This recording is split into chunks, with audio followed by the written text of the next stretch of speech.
Doc Online. Um total de 873 minutos, mais de 14 horas e meia, divididas em 18 partes, cada uma com uma média de 45 minutos. Segundo um ranking online, cuja veracidade não consegui confirmar, a Reza ou The Journey, de Peter Watkins, é o segundo filme não experimental mais longo de sempre. Em fevereiro deste ano, uma cinemateca na Turquia decidiu exibir o filme em sala. Aqueles que o quisessem ver tinham que entrar no cinema à 1 da tarde de um sábado para apenas sair às 9h30 da noite. Depois tinham que voltar na tarde de domingo, outra vez à 1, e sairiam novamente apenas às 9h30 dessa noite. Isto tudo se conseguissem, claro, aguentar os impulsos para fugir para casa durante um dos 6 intervalos dessa sessão. As longas 14 horas e 33 minutos do Reza podiam até eventualmente não ser um problema inultrapassável, isto se o filme justificasse realmente a sua duração. Mas, antes de mais, penso que é preciso explicar a proposta deste filme de 1987. Nos primeiros segundos, o realizador Peter Watkins resume a ideia assim: falei com pessoas de todo o mundo sobre a crescente militarização dos Estados para ver o que eles sentiam e sabiam sobre este assunto. A voz do britânico, responsável pelos offs do filme, e que também vamos ouvindo a fazer perguntas aos entrevistados, bombardeia-nos com factos sobre o armamento nuclear. Por exemplo, naquela reta final da Guerra Fria já existiam ogivas nucleares suficientes para destruir o mundo inteiro vezes sem conta. Imagine-se para onde é que andará este número em 2026. E é então que Watkins tem uma expressão que marca aquele arranque prometedor do Reza. Did you know this? I didn't. É esta lógica didática que está na base do Reza. O filme está assente numa investigação feita por Watkins sobre a produção de armas nucleares pelo mundo. Porém, o realizador avisa que não estamos perante um relato imparcial da realidade. O britânico empenha-se em mostrar que o sprint ao armamento nuclear só acontece devido ao desconhecimento do povo sobre o fenómeno. Nesse sentido, aponta diretamente o dedo de duas instituições. 1. Os mídia. 2. O sistema de ensino. Mas Watkins não vai querer apenas provar que a deriva nuclear não aparece nos jornais, nem preenche as páginas dos manuais escolares. Ele vai querer também analisar exaustivamente as lógicas da imprensa e da educação fora do âmbito estrito desta questão. Particularmente em relação aos meios de comunicação social, o realizador cria precocemente uma regra. Sempre que forem incluídos certos de reportagens de telejornal no filme, ouvimos um sinal sonoro cada vez que há uma mudança de plano. E sempre que entrarem infografias no ecrã, ainda ouvimos outro sinal. O objetivo é sublinhar que as notícias são um produto mediado e não um reflexo cristalino da realidade. Esta é uma das várias abordagens fora da caixa que distinguem este filme. Mas, neste caso, fica-se na dúvida se a sucessão de buzinas acrescenta algo à interpretação do espectador ou se resume apenas a um embirrance de Peter Watkins. Mas a análise que ele faz aos mídias não fica por aí.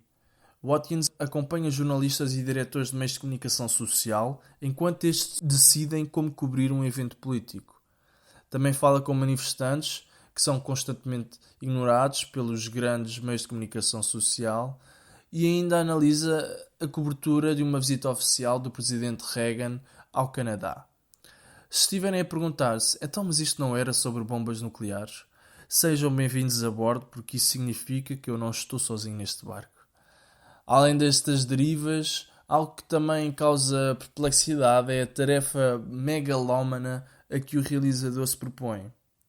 Entrevistar famílias de uma dezena de lugares diferentes do mundo.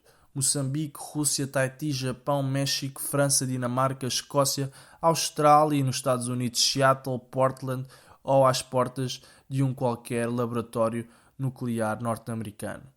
Louva-se o esforço de agrupar uma orquestra de vozes tão distintas, mas volta-se a questionar o real valor acrescentado de muitos dos testemunhos incluídos. Pior mesmo, na verdade, é a montagem destas entrevistas. Quase não há cortes. E cada família tem direito a longos minutos de comentário sem interrupção, que se estendem por várias das partes do filme. Há mesmo entrevistas que têm excertos a passar na primeira parte e que continuam a ser utilizadas nos últimos episódios, mais de 10 horas de cinema depois.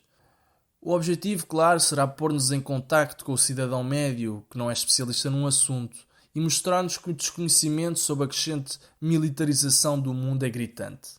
Filmar pessoas a dar respostas vagas e sem grande brilhantismo parece ser mesmo intencional. Mas a pergunta é se esta é a melhor maneira de nos informar sobre a situação. Watkins tem, por exemplo, outras ideias que são fora da caixa e acabam por ter muito mais sucesso nesse aspecto.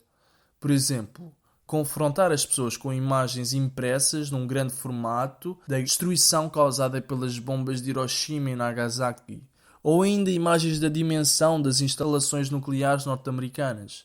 Ou, outra ideia subversiva do filme, mostrar a uma família ocidental a entrevista que o próprio Watkins gravou com uma família russa e depois mostrar aos russos a reação dos ocidentais a essa mesma entrevista. Nunca tinha visto uma família russa, diz mesmo o pai da família escocesa. É neste tipo de iniciativas que o filme atinge o seu maior potencial. Outro dos entrevistados, por exemplo, confessa-se chocado com as imagens das vítimas dos ataques nucleares norte-americanos. Nunca vi imagens tão fortes, diz. Além disso, Watkins ainda promove a encenação de cenários de guerra com centenas de atores em várias cidades pelo mundo. A câmara mostra-nos como seria impossível executar os planos de evacuação organizada que vários estados tinham preparados para cenários de guerra nuclear. No final de várias horas de rodagem destes cenários fictícios, o realizador pergunta aos atores como se sentiram, e alguns confessam que todo aquele cenário os levou a crer, por momentos, que a situação era real. A encenação fez-los sentir, em primeira pessoa, o problema nuclear. Alguns admitiram que não voltariam a olhar para o assunto de igual maneira. É pena que para chegar a estes pontos altos do filme tenhamos de passar por horas de conversas repetitivas e tangenciais.